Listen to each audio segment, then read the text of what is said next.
Halo semuanya, perkenalkan nama saya Cindy Prisya Wiratnata dari Food Technology 2019. Hari ini saya akan mempresentasikan mengenai topik Being an Effective Leader yang ada dalam perusahaan Unilever. Teori leadership yang pertama adalah Early Leadership Theories.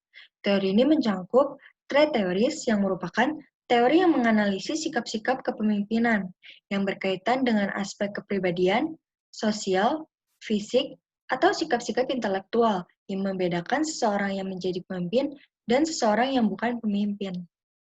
Maurice Daniel Rudolph Lalisong merupakan Presiden Direktur PT Unilever Indonesia yang memiliki 3 konsep kepemimpinan, karismatik, individual consideration, and intellectual stimulation. Maurice memakai karisma dari bawahan, dan ini terlihat dari track record jabatan yang dimilikinya, dari mulai bergabung ke Unilever hingga ia menjadi Presiden Direktur di Unilever. Maurice juga terus memiliki keinginan untuk menerapkan prinsip sustainability yang ingin terus meningkatkan pangsa pasar. Selain itu, Maurice memiliki cara berpikir yang down to earth, di mana ia memposisikan diri sebagai konsumennya. Teori leadership yang kedua adalah behavioral theories. Teori ini merupakan teori kepemimpinan yang mengidentifikasi perilaku yang membedakan antara pemimpin yang efektif dengan pemimpin yang tidak efektif. Behavioral theories terdiri atas 4 jenis studies. Yang pertama adalah University of Law Studies. University of Law Studies ini memiliki 3 konsep style. Yang pertama ada autocratic style. Ini merupakan gaya di mana seorang pemimpin mendikte metode kerja, membuat keputusan sepihak, dan membatasi partisipasi dari karyawan. Yang kedua ada democratic style. Gaya di mana seorang pemimpin melibatkan karyawan dalam pengambilan keputusannya, mendelegasikan wewenang, dan menggunakan umpan balik sebagai kesempatan untuk melatih karyawannya. Kemudian yang ketiga adalah laissez-faire style, gaya di mana seorang pemimpin memungkinkan sebuah grup untuk membuat keputusan dan menyelesaikan pekerjaan dengan cara apapun yang dianggap sesuai. Gaya kepemimpinan yang dimiliki oleh pimpinan Unilever adalah gaya kepemimpinan yang demokratis sekaligus laissez-faire yang mana dibuktikan dengan keterbukaan aksesibilitas bagi seluruh orang dan ditunjukkan dengan tidak adanya ruang kerja eksklusif dan kebebasan pada waktu dan tempat bekerja, serta berorientasi pada hasil yang maksimal. Selain itu, sangat dijunjung tinggi konektivitas dan kebersamaan tim di dalam suasana kerjanya.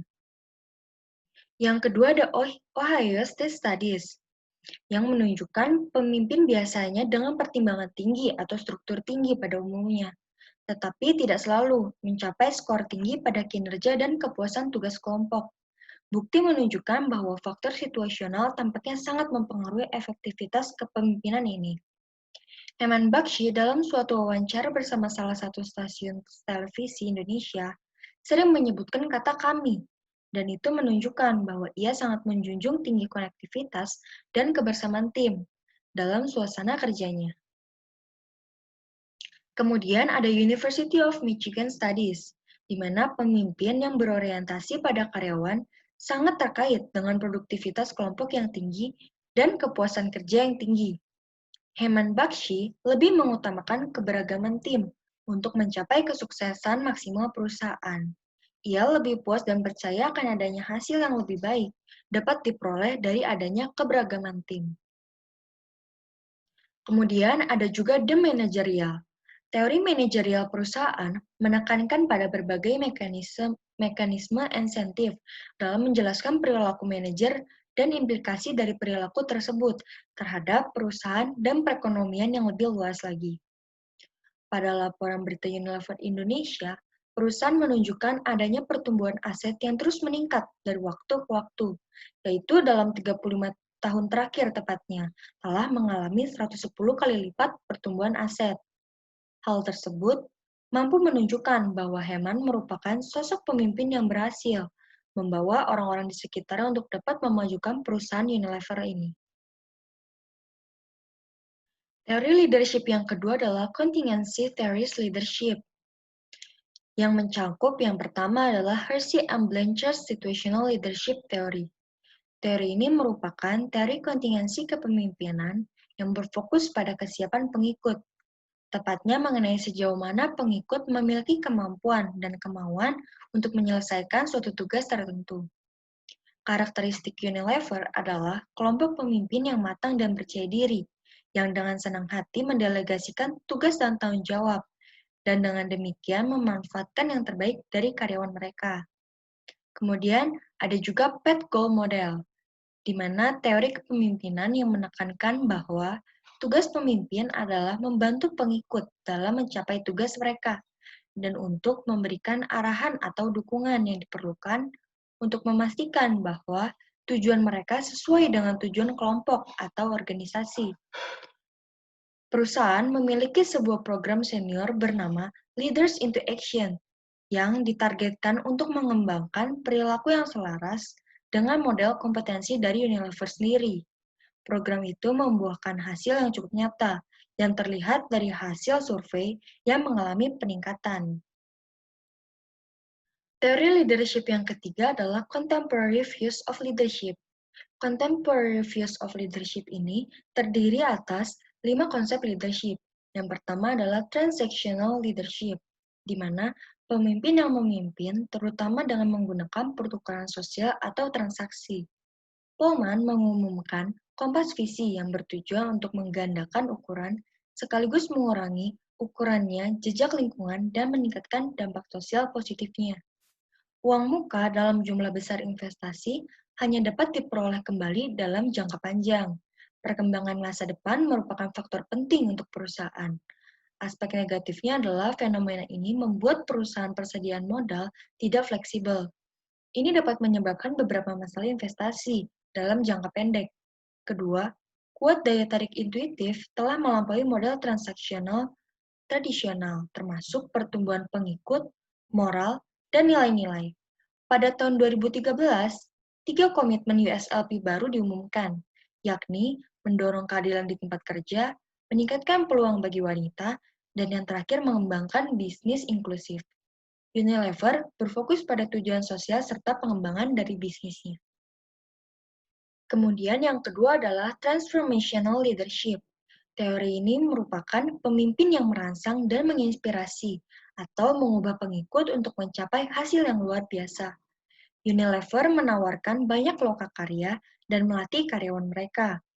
Tim mencari peluang baru untuk keberlanjutan sumber yang juga dapat memotong biaya, mendorong pertumbuhan, atau mengurangi resiko. Perilaku ini membuat perusahaan lebih efektif dengan membangun kampanye. Yang ketiga adalah charismatic leadership, di mana seorang pemimpin yang antusias dan percaya diri, yang kepribadian dan tindakannya akan mempengaruhi orang untuk berperilaku dengan cara tertentu. Paul Polman sudah memberitahu pemegang saham perusahaan sejak awal bahwa para pemegang saham perusahaan harus menerima persyaratan yang ditetapkan oleh Unilever.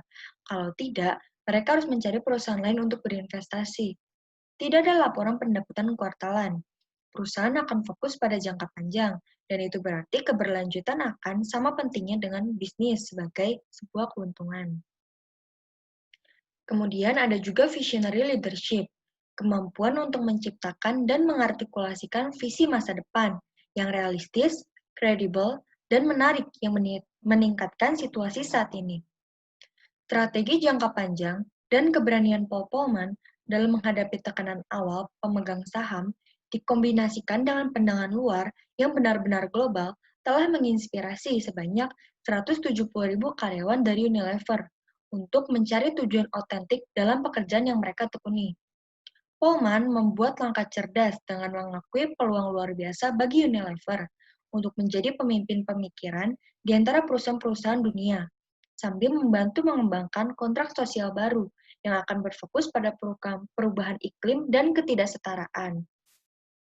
Yang terakhir ada tim leadership, di mana pemimpin tim yang tugasnya fokus pada 2 prioritas, yakni mengelola batas eksternal tim dan memfasilitasi proses tim. Setiap individu bertanggung jawab untuk berkontribusi pada upaya tim. Melalui kerjasama yang erat, perusahaan menumbuhkan rasa kolaborasi yang sebenarnya. Ini merangsang ide satu sama lain dan mendorong pemikiran yang lebih inovatif. Para pemimpin berbagi informasi dan menantang kebijaksanaan yang diterima untuk membentuk dan mengembangkan masa depan yang menarik untuk bisnis Unilever ke depannya. Sekian presentasi dari saya, terima kasih. Berikut adalah daftar pustaka yang saya pakai.